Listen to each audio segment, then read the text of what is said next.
Përshëndetje dashur miq dhe mirë se erdhët sërish në kuzhinën time. Për sot do të përgatisim qofte me patate ose ndryshe kroketa. Dalin teje të shijshme, nga jashtë krokante dhe brenda kremoze. Do i përgatisim me djathë të bardhë, mund të shtoni dhe kaçkavall sipas dëshirës. Përbërësit kryesor janë 4. Sigurisht nuk llogaritet uji ose kripa dhe erëzat, të cilat janë sipas dëshirës. Për ju që doni më të shëndetshme, pjekje mund ta bëni dhe në furrë. Do t'ju tregoj 2 mënyra si mund t'i piqni. Le të vazhdojmë me përgatitjen. Kam përdorur gjithsej 1 kg patate. Pasi kam larë mirë, do vazhdojmë do i qerojmë nga lëvoret. Ja pra ku i kemi gati, kam larë sërish dhe një herë tjetër. Vazhdojmë do i presim me copa të vogla si në video. Do preferoja të zihen të prera, jo kokër, e para që të zjejnë mirë, e dyta të marrin lagështinë e duhur në ujë që të bëhen kremoze, dhe e treta marrin më mirë shijen e kripës. Do vazhdojmë do i hedhim në një tenxhere. Shtojmë 2 lugë kafeje mesatare me kripë, jo të mbushura plot me maj. Kjo është e vetmja kripë që kam shtuar në recetë. Dhe mbulojmë me 1 litër ujë. Përziejmë mirë dhe vendosim kapakun. I vendosim në zjarr që nga momenti që do marr val, do i lini për afërsisht 15 me 20 minuta. Do i kontrolloni dhe vetë me një pirun, duhet të kenë zier mirë. Pra për t'i bërë pure, jo për t'i bërë sallatë, sepse zakonisht për sallata ziejnë më pak. Kështu që janë të nxehta, do i largojmë direkt me një kulluese. Është tepër e rëndësishme, nuk duhet i lini në ujë që të ftohen brenda. Largojmë direkt të nxehta. Do i largoni me kulluesen që përdorni për patatet. Kështu që janë të nxehta, do vazhdojmë do i shtypim, do i bëjmë pure. Mund t'i shtypni me një pirun ose nëse keni blender, akoma më mirë mund t'i bluani atje. Do i shtypni gjatë kohës që janë të nxehta, sepse nëse ftohen do forcohen pak patatet. Shtojmë 4 lugë gjelle qumësh të ftohtë. Vazhdojmë përziej mirë. Dhe do e lëmë njëm për afërsisht 5 minuta që të ftohet pak. Pas 5 minutash do shtojmë 5 lugë gjelle niseshte. Lugët duhet të jenë plot si në video.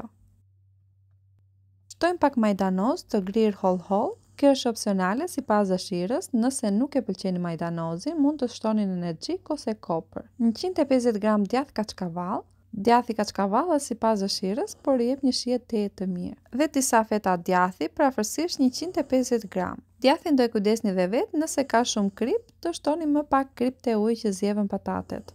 Do vazhdojmë ta përziejmë mirë. Ja pra, ishte shumë e lehtë, këto janë të gjithë përbërësit që na nevojiten.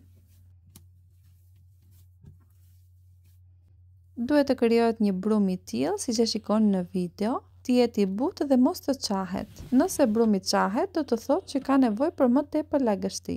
Mund të shtoni dhe pak qumësht. Këtu të dashur miq, kam disa ide për ju, mund t'i mbushni me djathë kaçkavall ose djathë mozzarella. Kjo është sipas dëshirës. Nëse i preferoni të thjeshta, do vazhdoni duke i formuar. Unë të dashur miq, disa i kam bërë të thjeshta dhe disa me mbushje. Do i mbushni në këtë mënyrë duke rrumbullakosur dhe duke e shtypur me pëllëmën e dorës. Do vendosni mbushjen dhe do e mbyllni mirë në këtë mënyrë. Madhësia e qofteve është sipas dëshirës tuaj. Unë nuk i preferoj shumë të mëdha, ndaj po i gatuaj në këtë mënyrë. Kështu do vazhdoj me radhë duke i përgatitur disa të thjeshta, disa të mbushura.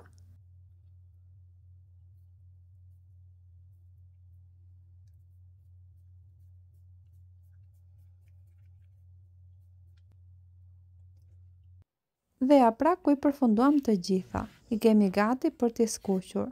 Mund t'i skuqni të thjeshta kështu që janë, por do doja t'ju tregoj edhe një mënyrë tjetër. Këtu të dashur miq, kam nga këto cornflakes me miell misri. Nëse nuk keni ose nuk gjeni dot, mund t'i zvendçoni me bukë të thekur, pra me galet. Por cornflakes janë të shijshme dhe kanë shijen e misrit. Do vazhdoj të i coptoj në këtë mënyrë me dorë. Nëse doni, mund t'i grini dhe në blender. Unë i bëj me dorë sepse preferoj t'i lej pak të mëdha, pra mos të jenë të bluara plotësisht. Në një tas thyem një vezë. Gjysmat i kam bërë në këtë mënyrë dhe gjysmat të thjeshta. Do e shikoni të gjatë videos. Tani pak a shumë, shumica prej jush e dini shumë mirë çfarë të bëni. Si fillim do i vendosim, do i lyejmë mirë me vezë dhe më pas do i lyejmë me cornflakes ose galet bukë të thekur. Çfarë të doni dhe çfarë të keni në shtëpi. Me të dyja mënyra dalin tepër të shijshme.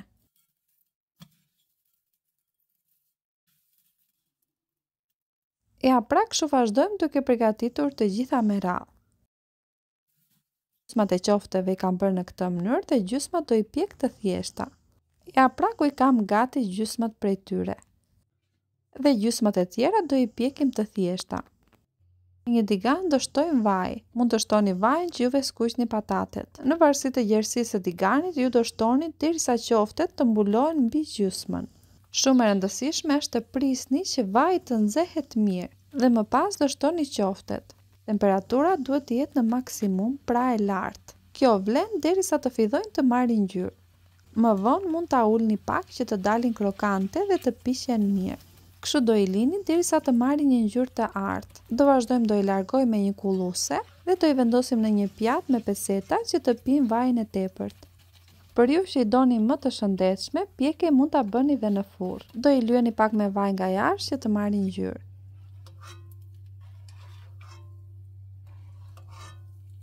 Dhe tani do vazhdojmë do pjekim qoftet e thjeshta. Këto të dashumiq janë dhe të preferuarat e mia. Kanë vetëm pak përbërës, nuk ju marrin shumë kohë dhe dalin tepër të shijshme. Shumë e rëndësishme, sidomos për këto qoftet, vaji duhet të jetë shumë i nxehtë kur t'i hidhni. Ndaj dhe i poqa në diganin e dytë të dashumiq sepse isha e sigurt që vaji është tamam i nxehtë siç duhet.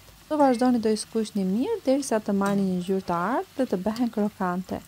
I vendosim në një pjatë me peseta që të kullojnë vajin e tepërt. Shumë e rëndësishme është që qoftet me patate ose kroketat, mund t'i quani si të doni, t'i konsumoni të ngrohta. Kështu nga jashtë do jenë krokante dhe brenda kremoze. Gjithashtu dhe djathi do jetë i shkrirë. Dhe ja pra të dashumiq ku përfunduam dhe me recetën e sotshme. Nëse i ka pëlqyer, për të më mbështetur, mos harroni të bëni një like. Gjithashtu mund ta ndani me miqtë tuaj në rrjetet sociale. Për ata që do provojnë punë të mbarë dhe ju bëfshin mirë. Gjithë të mirat, bashkë miru dëgjofshim në recetën e radhës.